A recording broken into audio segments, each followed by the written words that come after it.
For a staggering 2.7 billion people, many of them living in developing and least developed countries, meaningful digital connectivity remains elusive. With the right policies in place, digital technology can give an unprecedented boost to sustainable development, particularly for the poorest countries. This calls for more connectivity and less digital fragmentation, more bridges across digital divides and fewer barriers, greater autonomy for ordinary people, less abuse and disinformation.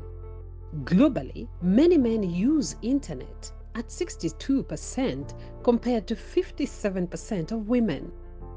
And in nearly all countries where data are available, rates of internet use are higher for those with more education. Addressing these digital divides or digital poverty is critical. The increase in internet use has also paved the way for the proliferation of its dark side. With the rampant spread of misinformation, disinformation, and hate speech, the regular occurrence of data breaches, and an increase in cybercrimes. But why is internet access in Africa so slow? The cause of Africa internet deficiency is predictably cost. Africa has the most expensive internet in the world, according to the Alliance for Affordable Internet. When we talk about digital divide, it is the haves and the have-nots of digital opportunities, of connectivity access. Today, being connected is not enough, just a little internet, because we are living in a hyper-connected environment. You need to speak, you need to video, you need audio, you need to upload, you need to download, you need to connect, you need to reconnect, you need to file a lot of things, you need to work interactively online. You need a minimum broadband access to do all of this.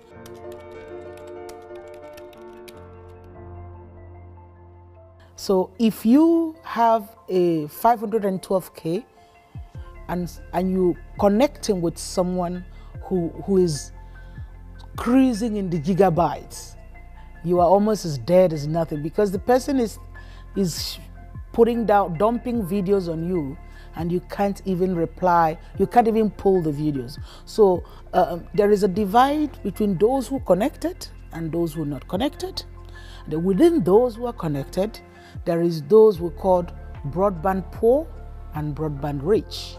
Africans pay an average of 8.8% of their monthly income to purchase 1 GB of data, compared to 3.6% in Latin America and 1.5% in Asia. African countries have been urged to invest in building resilient internet infrastructure to tap digital opportunities and accelerate social and economic transformation on the continent. Global leaders attending the 17th Internet Governance Forum held in Addis Ababa, Ethiopia, under the theme Resilient Internet for the Shared, Sustainable and Common Future, underscored the importance of digital technologies as tools for enhancing development across Africa. In his speech, Ethiopian Prime Minister said that there is need for cautioned optimism around ownership of critical digital infrastructure, data governance, and cybersecurity as data governance was about harmonizing rules of the digital ecosystem to spur economic development while protecting individual rights. Data governance should also aim at harmonizing rules in the digital ecosystem to spur economic growth while protecting individual rights. African countries should be able to influence standards in a way that it corresponds with our values and enables us to participate in innovative emerging technologies. We need to see tangible, pragmatic, and implementable proposals to ensure we create the resilient, safe, and inclusive global community we all want.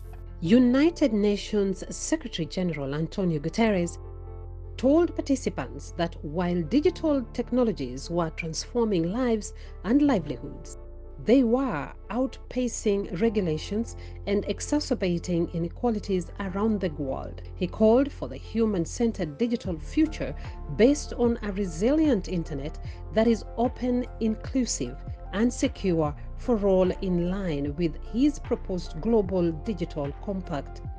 Technologies are transforming lives and livelihoods. They are also outpacing regulations and exacerbating inequalities. We often hear that the future will be digital, but the future of digital must be human-centered. It is also the motivation behind my proposed Global Digital Compact on an open, free, inclusive and secure digital future for all.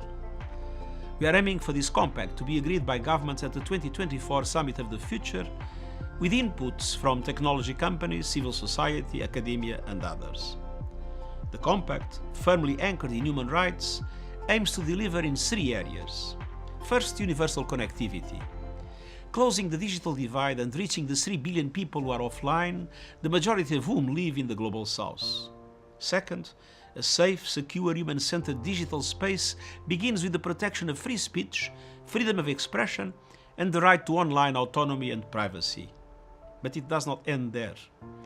Governments, tech companies, and social media platforms have a responsibility to prevent online bullying and deadly disinformation that undermines democracy, human rights, and science.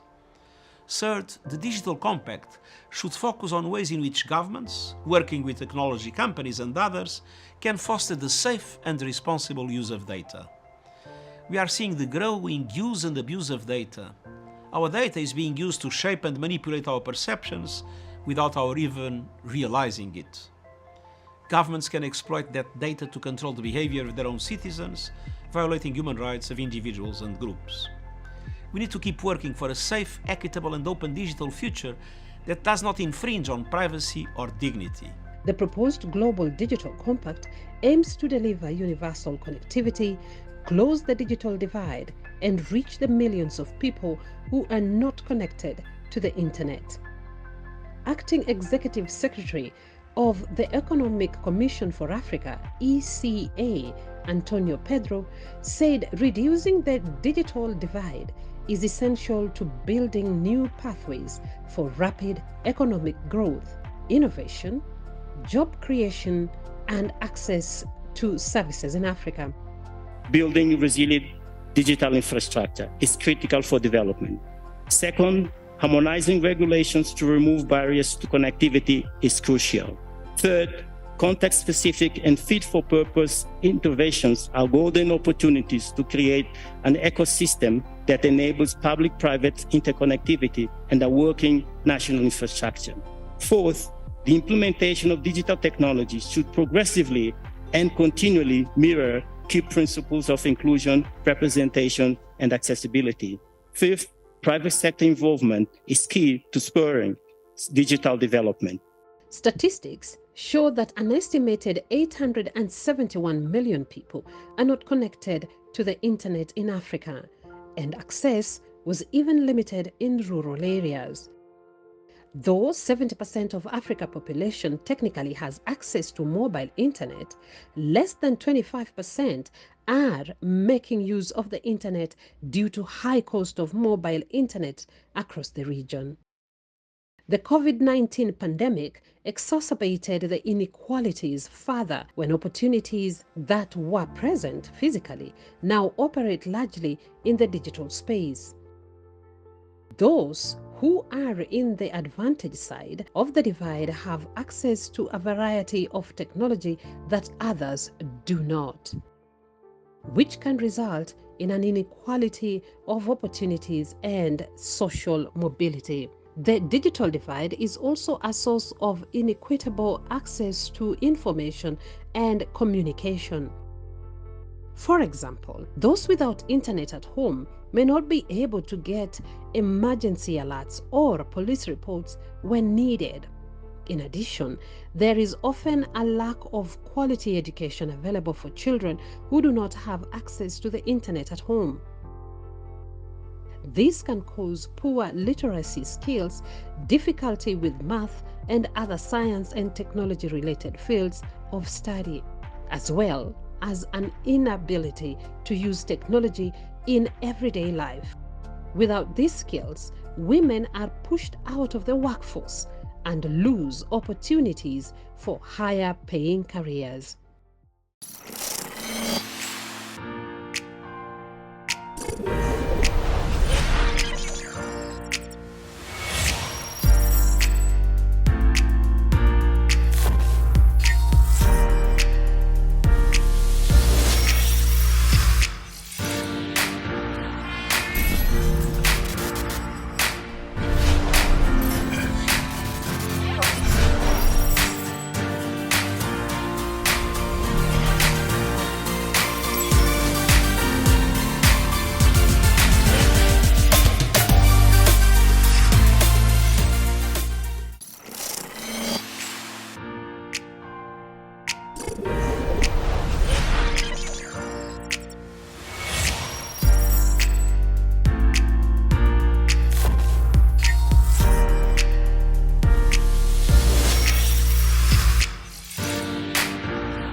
The lack of digital and literacy skills is another key barrier to achieving digital inclusion. Despite this, Africa has made some progress in promoting digital access. For instance, in Kenya, a business-to-business commerce platform that connects farmers with buyers, allowing farmers to secure a higher price for their production, has been put in place. M-Farm is a transparency tool for Kenyan farmers where they simply SMS to get information pertaining to their retail prices of their products, buy their farm inputs directly from manufacturers at favorable prices, and find buyers for their produce. M-Farm gives farmers up-to-date market information, link farmers to buyers through our marketplace, and current agri-trends.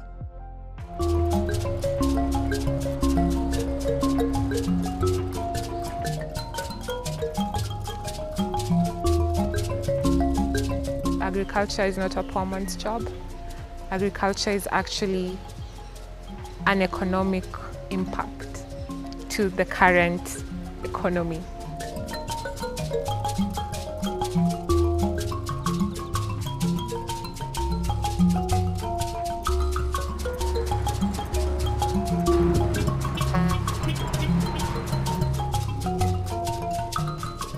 M-Farm came about in the year 2010 after a 48-hour tech competition.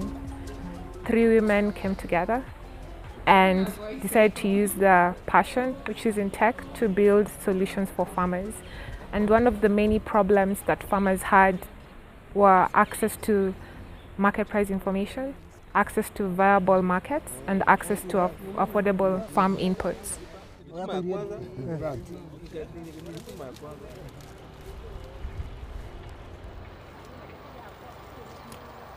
We create markets using simple tools like SMS. So just sending an SMS with a short code 20255 in a particular format. A farmer will get market price information. Farmer A wants to get information about potatoes today. They will send price the potatoes Nairobi if they're selling to the Nairobi market to get what is actually selling today.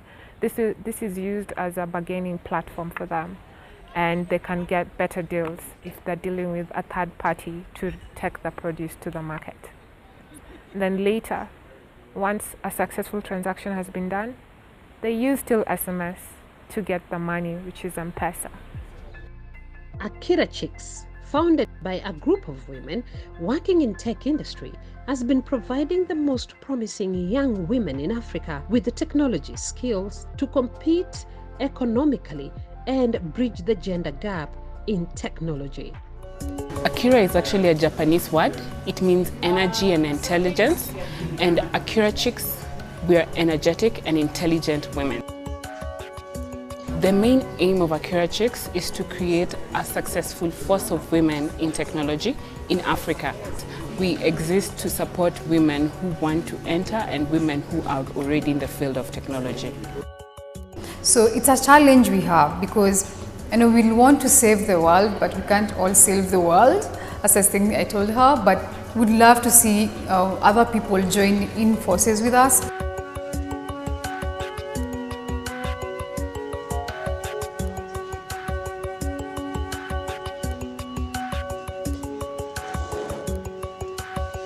We are involved in 4 main activities. Networking, we organize networking events where women in tech come together. We also have a training program where we target girls who come from low-income areas. We give them a free 1-year training in technology, graphic design, programming. We also have high school outreach where we go and talk to girls in high schools. We mentor them. We tell them of the opportunities available and we show them how to enter the field of technology. Then we're now going to introduce our kids program where we're going to target children between the ages of 9 to 12 years old.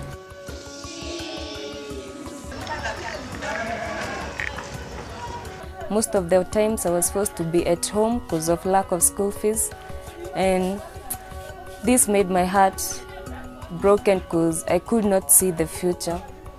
Through a friend of my mother, I've met Akira Chicks, which I was empowered to join the ICT school. They took us through a mobile boot camp for about 2 weeks where they taught us the relevant tech skills that enabled us to build a social network and run ASMA, is what we called it. The idea was to tap into youthful energy to do positive things. Most of the girls are really especially when they joined the program, when they started class last week, you can really see the need for them to join the program, and they're really interested because they see whatever they gain, they'll be able to go back and give back to their community. And even if you're not giving back tangibly, there'll be tangible stuff. So we want to support other organizations with similar visions, to build the women in technology in their different countries. These are examples of how state and non-state actors are promoting Kenya's digital transformation. The government also launched the coding and computer programming curriculum in public schools through the syllabus provided by Kenya Institute of Curriculum Development, KICD, and created in partnership with Codris Africa, an education technologies firm under the National Digital Master Plan. This will contribute to improving digital literacy among the youth and equip them with the necessary skills to compete in the digital economy. Technology, for me, is very good in helping enhance the creative and the cognitive abilities of children. And I would not want to say that it's a bad thing in its entirety. We grew up, or at least I grew up, in the era where we didn't have a lot of technology. Information was really limited to the books that you read. But nowadays, in the digital era, the digital natives, they have Google and internet where they're really getting the open source information. So what is critical and what is important is the role that parents play in their children's lives in ensuring that they use technology for good, to enhance and develop their skills. Remember, you're training them to compete in the world that they're living in. You're not training them to be redundant, because otherwise then if you don't train them how to use technology and use it in the right way, it means they'll not be able to address the issues, or they'll become obsolete, so to speak. So it's about parents really taking up the responsibility of how do I teach my child the correct values, the correct, train up their character really, so then they don't use technology for the bad. Technology, there are lots of vices which we all know of. You know, you can get predators, you can get gaming, gambling on the technology, applications that people use. However, you can really use it as a tool for good. To learn. My daughter, for example, I have 3 children, and one of my daughters is teaching herself French and Spanish. She's only 10. One of the promises of the Kenya Kwanza administration was to transform provision of services by leveraging technology, which underpins the country's digital plans. The ambitious plan centers around 5 pillars comprising digital infrastructure, digital services and data management, digital skills, digital entrepreneurship, and effective alignment to policy, legal and regulatory framework. Kenya is well placed to take advantage of the growth in the digital economy because we have many factors that align with the requirements of the digital global workforce. These include a very youthful population, an educated nation, and we have over 800,000 young people completing high school every year, and an emerging robust internet connectivity at 80% with 48%, with approximately 47 million mobile subscribers. That is not the case in many parts of the world. We are one of the most tech-savvy and internet-ready countries anywhere in the world. The ultimate aim of the project is to enable the government to deploy technology to improve public services by digitizing government records and, more fundamentally, foster an innovation and entrepreneurship culture. This is the time to double down on our efforts to close the digital infrastructure gap and to leverage digital technologies to power key initiatives in support of achieving a greener and more inclusive digital world and a just and sustainable development for all. The implementation of digital technologies should progressively and continually mirror on principles of inclusion, representation, and accessibility. Private sector involvement to spur digital development, specifically infrastructure development, will leapfrog socio-economic development. During the Kenya Internet Governance Forum, which is an annual meeting that brings together various stakeholders groups to dialogue on ICT and internet policy, the need to raise awareness among citizens on cyber hygiene and the resilience of internet in the wake of the COVID-19 pandemic and emerging rise of cybersecurity incidents were tackled. We had a lot of civil society representatives who vocalized that the participation of the youth was very key towards where we're headed. With the digitization, if you participate online in the governance, they must give a timely response, meaning we have a role to play in policy making. We just have lagged behind in that, and with the digitization, then the monitoring is easier. Also, with the data privacy and how to secure your data, how to make sure whatever you're giving out there portrays a good image of you not bullying another and just being, courteous, in your communication online. An estimated number of 259 million girls. Fewer girls have still no access to internet than men. So I think that's a huge challenge that we still should have in mind, especially globally, that fewer women have still no access than men to the internet. And also, I mean, 130 million girls are still denied the right to education, which is also a huge challenge. And therefore, I think together we need to address individual and systematic biases, also to increase the participation for women.